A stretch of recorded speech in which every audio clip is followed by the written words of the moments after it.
Hello kids, welcome to our science class.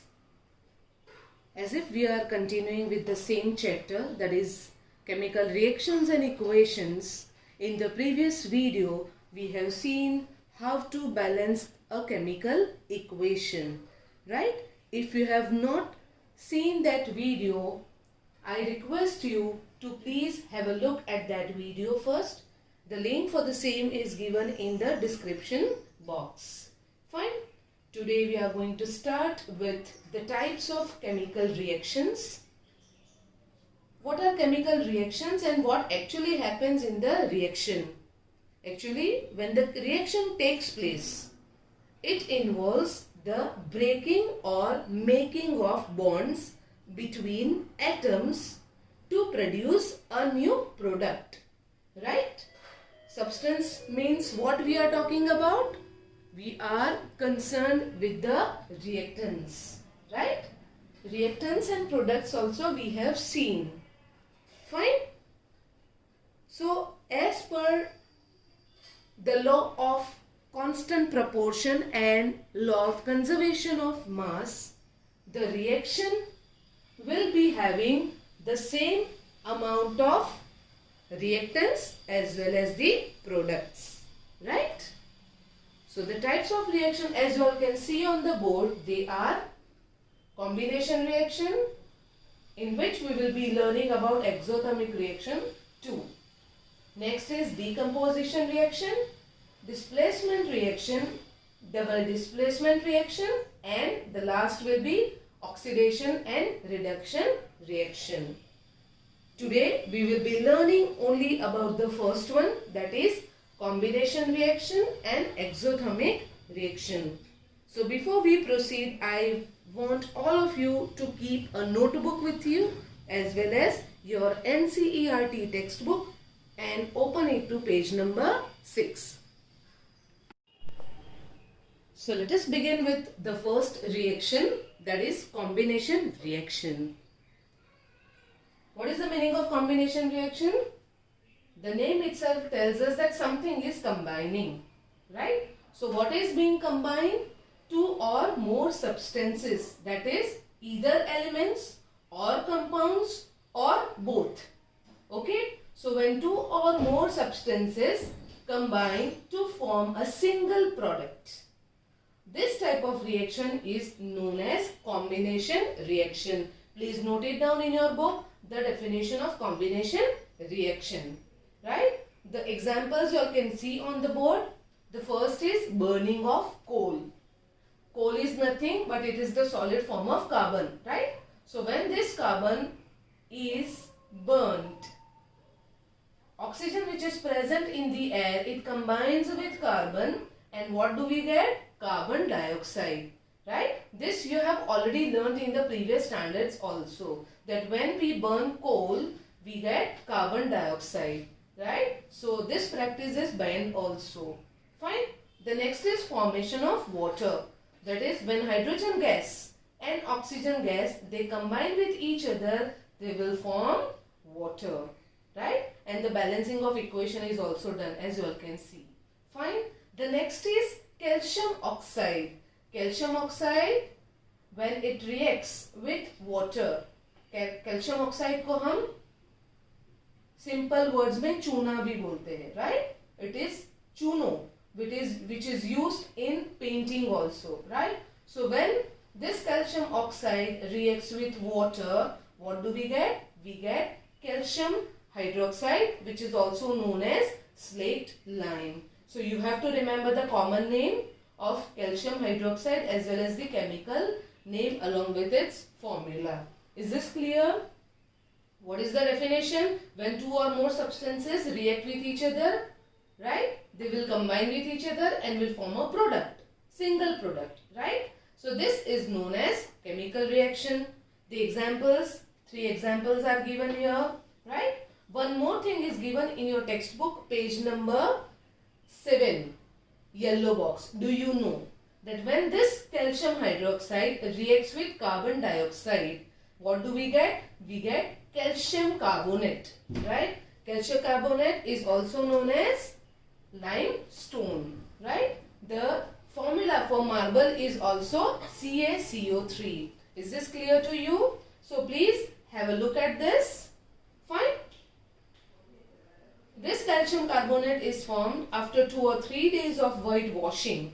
Right? Whitewashing is done at home during the time of painting your house. Right? And it gives a shiny finish to the walls. Is this clear to you people? Right? So please go through the examples once again. And please move to the first activity, that is activity 1.1 on the title page. The same activity we will be performing in the lab also, right? During your practicals. What is given? You have to take a magnesium ribbon about 2 cm long and you have to rub it with the sandpaper. Now, why do we need to rub it with the sandpaper? It is because when we will rub that magnesium ribbon, we will be able to get the pure magnesium ribbon, right? So that is why it is needed to rub it with the sandpaper. Is this clear? So when this magnesium ribbon is burnt by using the spirit lamp or burner, we will get the white ash of magnesium oxide, right? So I am not going to write the equation for the same. You have to practice. Fine. 2 reactants are there, that is magnesium and oxygen. Why oxygen? Because we are burning magnesium ribbon. So obviously that magnesium ribbon will react with oxygen present in the surrounding. Is this clear? So because of this reason, this magnesium will combine with oxygen and it will form white ashes of magnesium oxide.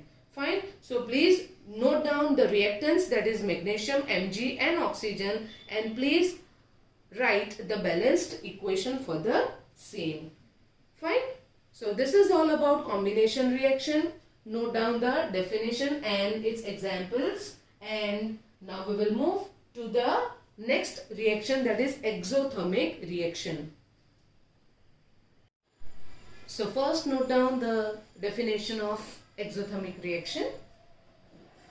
The reaction in which heat is released.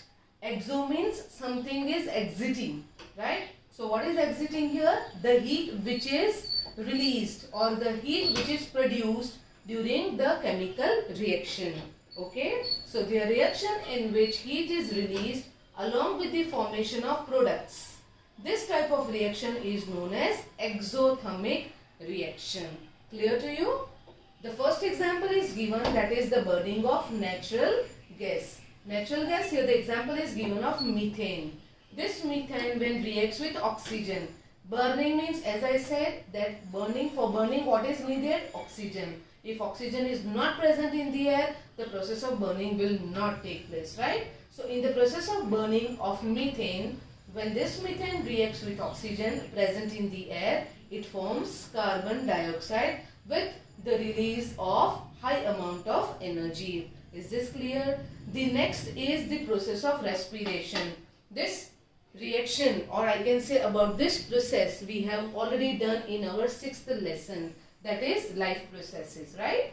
So in this reaction what happens? Glucose which is present in our food, it reacts with oxygen during the process of breathing what we are inhaling, right? So the glucose reacts with oxygen to form carbon dioxide which is exhaled from our body, and high amount of energy is released.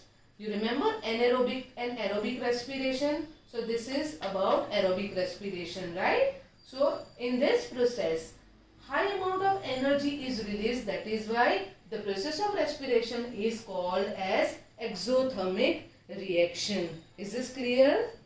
In short, we can say that the glucose is a complex molecule and it has to be converted into the simpler form, right? That is the biological explanation. But if in exam it is asked that why is respiration called exothermic reaction? So that time you have to write this equation balanced form, in the balanced form, and you have to write down that when glucose reacts with oxygen along with carbon dioxide, high amount of energy is released That is why this reaction is known as exothermic reaction. Please do not explain about what happens in the process of respiration, what we did in 6th lesson.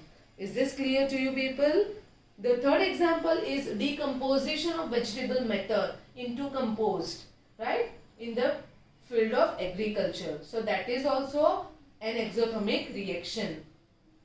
This equation we have already done in combination reaction, right? That calcium oxide, what is the chemical name of calcium oxide? Of course, chemical oxide. But what is the common name for calcium oxide? It is quicklime, right? So when this quicklime reacts with water, what do we get? Calcium hydroxide, which is known as slaked lime, right? Activity 1.4. Please go through the steps of activity. Here what you will have to do, you have to take a small amount of calcium oxide in a beaker in which you have to add water. After some period of time, or I can say as and when you will add water into this solid calcium oxide, you will be able to notice the bubble formation. Okay, this bubble formation is nothing but some reaction has taken place, right? We have already done in the first video of this chapter, right? That how can we say that the reaction has taken place or not, right? But the thing is that how can we compare that, or how can we say that this reaction is exothermic reaction?